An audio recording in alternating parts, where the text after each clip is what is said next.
Let me tell you this. The older you do get, the more rules are gonna try to get you to follow. You just gotta keep living, man. Livin. Alright. An argument that frequently gets brought up by normies or friends or relatives or other people you speak to about anarchy. They usually don't understand the concept or what the word actually means. A lot of people think it's just chaos and looting and burning and raping and rioting and all the negative stereotypes you can think of.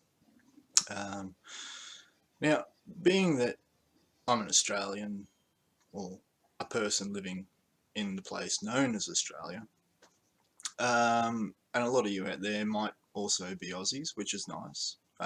Foreigners, howdy doody. Now, if you're familiar with Australian cinema, okay, you've probably heard of a little film called Mad Max. If you're from another country, I think America calls it The Road Warrior. England, who cares what the English think? They got William Wallace. Alright. So when people think of anarchy, they go, oh, it's going to be like Mad Max, and you'll have warlords and gangs, and it's going to be horrible. Ugh.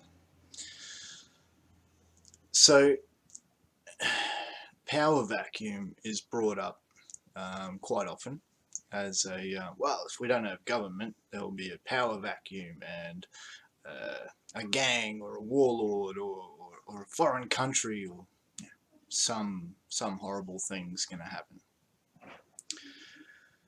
Now, while you could say yes, that is potentially true, it's not a guarantee.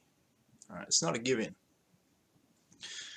So currently we have a thing called a government, which uses force, coercion, extortion, theft, all of these different things, just to function and keep you under control as its slave. So what's the difference between government and a warlord? Nothing. Okay, there's no difference really. It's just one or the other. They're the same thing. Alright, essentially they're just called different things. It's a very clever psychological experiment they've done on people to make people believe that government, that slavery, that theft and coercion are good. That doesn't make any sense. If you went around to your mate's house on the weekend and stole the cash out of his wallet, you'd be an arsehole. You'd be in the wrong. But at the end of each week, the government or the tax office steals money straight out of your friend's wallet anyway. So what's the difference between you and the government there? Nothing. Okay. So if you got rid of one gang of thieves, robbers, general tyrants and assholes, the worst thing that people worry about is another group of violent assholes will take over. Doesn't make much sense, does it? Okay. Now, granted, there will be people who want power over other people, alright, if there was no government. But if people believe that they own themselves and believe that theft is wrong, violence is wrong, coercion is wrong, then I don't think that warlords or gangs would take over, because people would say, hey, look, I'm a free man, woman, and I've worked hard for what I've got, or I don't want you to take what I've got. Alright.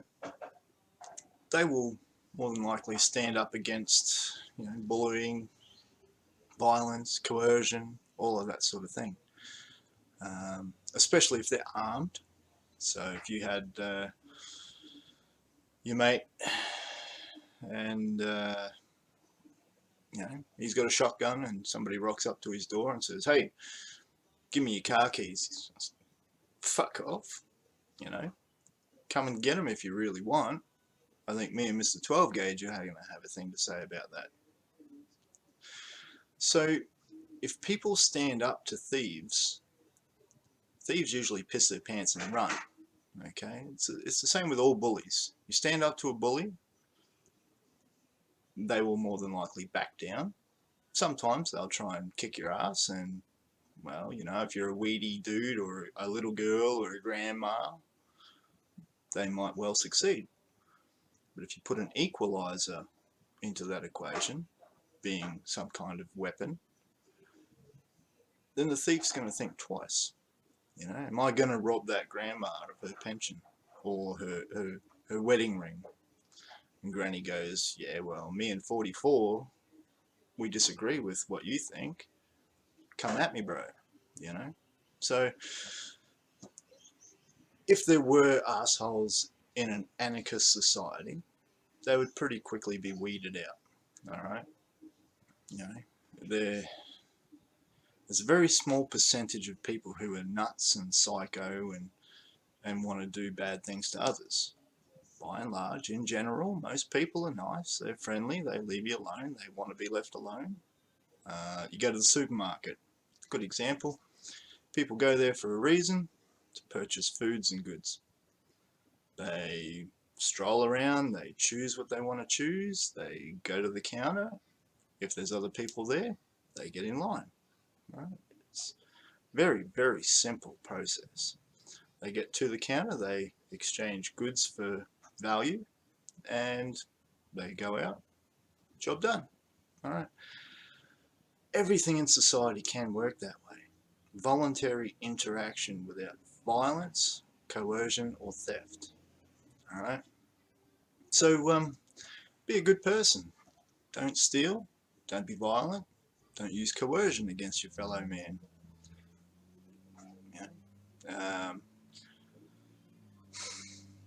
It's a pretty simple thing. I'll say it in Australian as simply as possible. It's be a good cunt. It's pretty easy. Don't be a shit cunt. Pretty easy. Alright? Don't steal shit.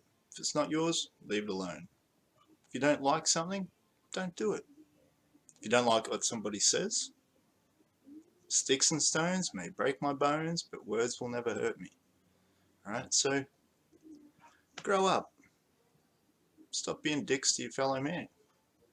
And if you are one of those assholes out there watching, yeah, give yourself a nice long look in the mirror and say, am I a good person? And then go through the list of, am I violent? Do I use coercion? Do I steal? Is my lifestyle based on any of these things? If the answer is yes, stop. Alright, lesson for today, catch ya. Be excellent.